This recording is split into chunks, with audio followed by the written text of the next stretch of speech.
Hello చిచ్చాస్, మైసూర్ ట్రిప్లోని part 2 video. Palace visit అయిపోయిన తర్వాత మా డ్రైవర్ ఈ జూకి అయితే తీసుకొని వచ్చారు. మాకు టైం లేనందున మేము ఈ జూని అయితే స్కిప్ చేసేసాము.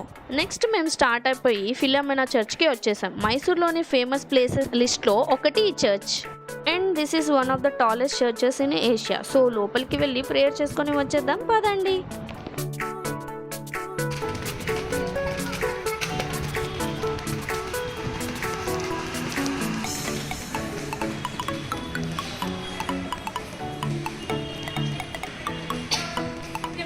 అండ్ ఈ చర్చ్ కూడా మహారాజా కృష్ణరాజా ఒడయార్ 3 రూలింగ్లోనే కట్టారంట.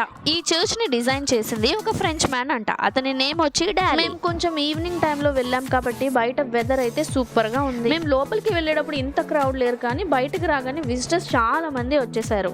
ఆల్సో మనకి బయట కొంచెం అట్రాక్టివ్ గా మేరీ మాత ఐడల్ వైట్ కలర్ మార్బుల్ తో చేసి ఉంది. సో మేరీ మాతను కూడా చూసేసి చర్చ్ లోపల pics and videos not allowed. So బయట నుండే మేము కొన్ని పిక్స్ అయితే తీసేసుకొని నెక్స్ట్ ప్లేస్ కి స్టార్ట్ అయిపోయాము.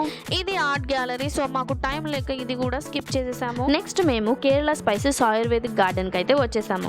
ఈ సిస్టర్ అయితే మాకు గార్డెన్ లోకి వెళ్ళిన తర్వాత ఒక్కొక్క ప్లాంట్ గురించి అండ్ దాని యూజెస్ గురించి మాకైతే ఎక్స్ప్లెయిన్ చేశారు. ఈ సిస్టర్ చెప్తున్నారు, ఈ లీవ్స్ నుండి ఎక్స్ట్రాక్ట్ చేసిన ఆయిల్ మన బాడీ పెయిన్స్ అన్నిటిని తగ్గిస్తాయంట. నా ఫ్రెండ్ అయితే వాళ్ళ మదర్ కోసం తీసుకున్నారు. ఇన్ కేస్ పెయిన్స్ తగ్గితే మీకు కూడా చెప్తాను. ఇక్కడ ఉన్న ప్రతి ప్లాంట్ గురించి మాకు ఎక్స్ప్లెయిన్ చేశారు. Same spices and ayurvedic garden కేరళలోని మున్నార్లో ఉంటుంది. అది 500 acres లో ఉంటుంది. ఇన్ కేస్ ఎవరైనా కేరళ వెళ్తే అది మాత్రం మిస్ అవ్వకుండా ఖచ్చితంగా చూడండి. చాలా పెద్ద గార్డెన్. ఈ షాప్ లో మనకి ఎక్స్ప్లెయిన్ చేసిన ఆయిల్స్, ఆయుర్వేదిక్ మెడిసిన్స్ అన్ని దొరుకుతాయి. వర్తి అనిపిస్తే కొనండి, లేకపోతే లేదు.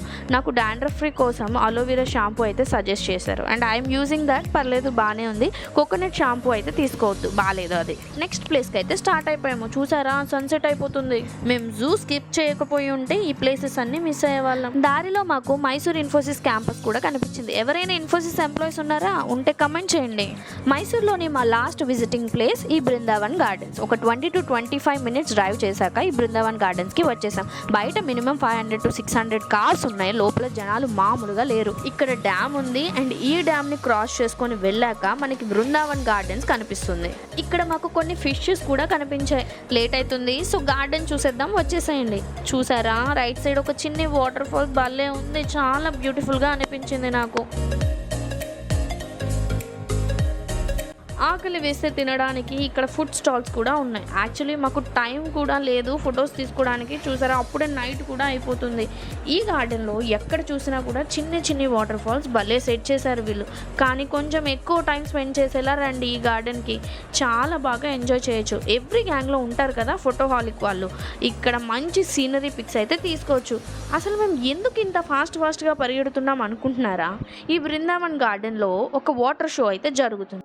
పిక్స్, వీడియోస్ అని టైం వేస్ట్ చేస్తే కనుక ఈ వాటర్ షోని మిస్ అయిపోతాం. అండ్ ఇదే లాస్ట్ షో అంట. సో మిస్ అయిపోతే మళ్ళీ చూడలేము.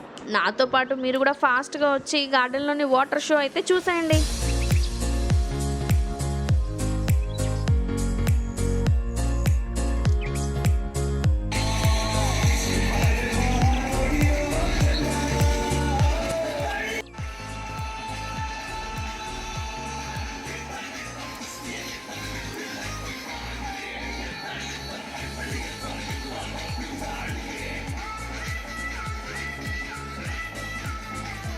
చూసారా ఎంత మంది క్రౌడ్ ఉన్నారో ఈ గార్డెన్లో.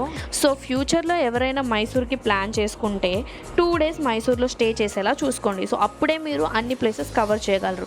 మాలా 1 dayలో అన్ని ప్లేసెస్ చూసేద్దాము అనుకుంటే మాత్రం అవ్వదు. వాటర్ షో అవ్వగానే రిటర్న్ అయిపోయాం. మన పక్కనే వాటర్ అండ్ పక్కనే ఒక చిన్న బ్రిడ్జ్ విత్ లైటింగ్స్తో వాళ్ళు చూడడానికి బ్యూటిఫుల్గా అనిపించింది. మైసూర్ స్ట్రీట్స్లో తిరిగేసి డిన్నర్ చేసేసి రూమ్కి అయితే వెళ్ళిపోయాం. మీరు మాత్రం మర్చిపోకుండా సబ్స్క్రైబ్ చేసి లైక్ చేయండి. బాయ్.